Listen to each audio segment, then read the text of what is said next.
Tiniyak ng Katiklan Boracay Transport Multipurpose Cooperative sa mga turista, residente at iba pang stakeholders na wala pang isasagawang fare adjustments sa kanilang mga bumibiyahing motorbangka papunta ng isla ng Boracay. Ayon kay CBT-MPC Consultant Godofredo Sadyasa, sa kabila ng malakihang pagsirit ng presyo ng produktong petrolyo, hindi pa nila ikinukonsidera ang taas pamasahe. Maliban dito, kahit regulated umano ng Maritime Industry Authority o Marina ang transportasyon sa karagatan sa bansa, dapat pa rin na sumunod sa patakaran bago magpatupad ng dagdag singil sa pamasahe at kargamento. Anya, obligasyon rin nilang magpasa muna ng abiso sa Marina at publiko kung saan dapat magkaroon muna ng 14 days notice bago magpatupad ng taas singil. Samantala, sakaling tumaas ang presyo ng susunod na delivery sa kanilang sariling gasoline station, malaki rin ang magiging bawas nito sa kanilang kita.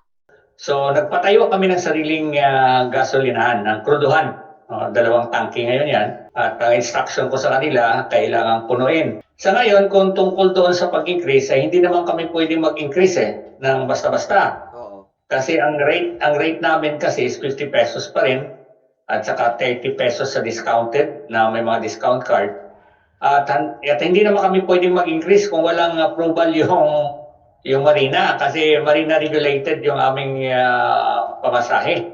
So kailangan pa naming sumulat siguro for provisional increase. Although naisip ko na rin yan at inaantay ko pa ang reaksyon ng ating board. Si CBT-MPC Consultant Godofredo Sadyasa sa kanyang naging pahayag. Mula rito sa Bombo Radyo Kalibo, Bombo Ashley May Pamaos nag-uulat, and this is Bombo Radyo Philippines, the #1 and most trusted source of news and information. Basta Radyo. Bombo!